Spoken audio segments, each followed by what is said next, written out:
Il faut être sûr de qui on est dans le Seigneur.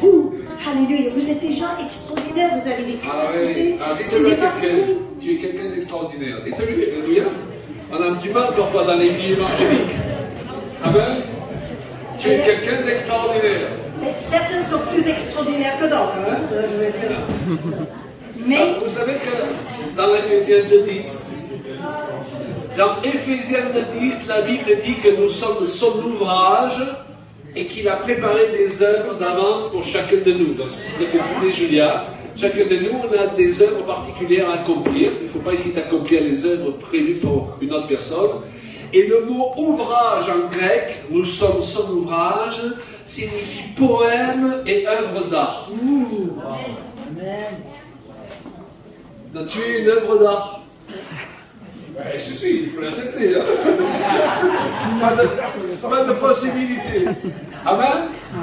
Nous sommes une œuvre d'art.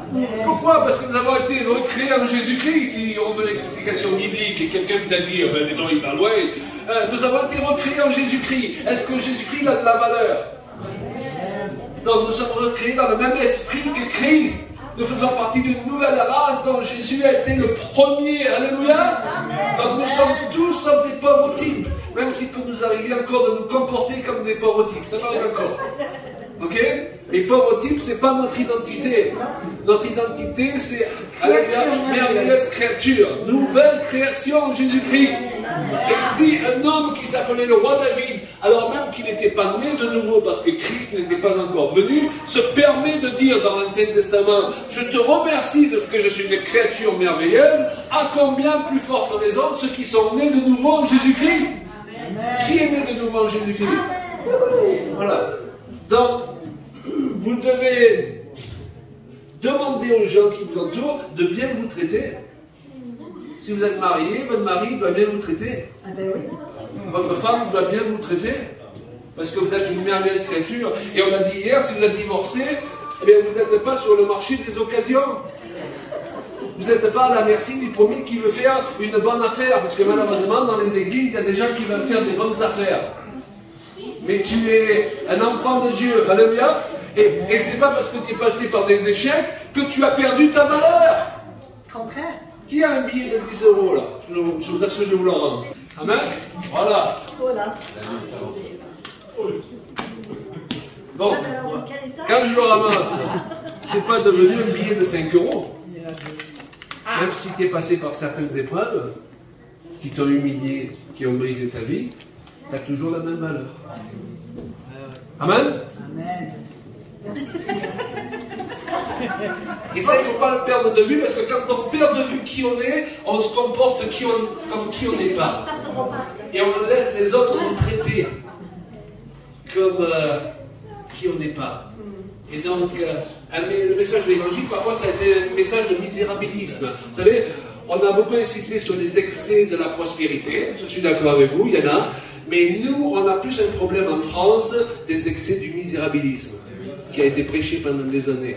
Et il faut qu'on apprenne à relever la tête. On n'est pas de misérables, pauvres petits pécheurs. On était des pécheurs, mais aujourd'hui on est des justes, justifiés par Jésus-Christ. Et pécheur, ce n'est pas notre identité. Et je sais qu'il y a beaucoup de gens qui aiment dire « Ah, nous sommes des pécheurs, ce n'est pas grave. » Non, pécheur, ce n'est plus ton identité. Parce que si pécheur, c'est toujours ton identité, c'est vraiment embêtant parce que la Bible dit que Dieu n'exauce point les pécheurs. Donc quand tu pries, ça sert à rien. Et tu ne peux pas t'approcher du trône de la grâce comme un misérable pécheur. Amen. Je ne me suis pas un pécheur qui s'efforce de faire des actes de justice. Je suis un juste à qui il arrive de pécher. C'est très différent. Amen. Pourquoi? Parce que on va agir par rapport à qui on sent qu'on est. On a parlé de la reine et du roi hier. Hein? C'était là? Amen. Un boulanger, qu'est-ce qu'il fait? Ah, un musicien, il fait de la mu. Ouais, un pécheur. Voilà. Donc, quand je suis un pécheur dans ma propre conscience et à mes propres yeux, je vais naturellement pécher, je vais avoir de plus en plus de mal à résister au péché. Mais lorsqu'à mes propres yeux je suis devenu un juste, je vais de plus en plus naturellement agir selon la justice. Nos cerveaux fonctionnent comme ça. Ils ont été construits comme ça pour qu'ils nous soient faits selon notre foi. Combien nous avons de justes ici? Ok? Bon, il reste encore quelques misérables pécheurs, mais j'espère que cette prédication va vous aider. Ça va faire un petit temps de sortant tout à l'heure dans la voiture. Alléluia. Amen.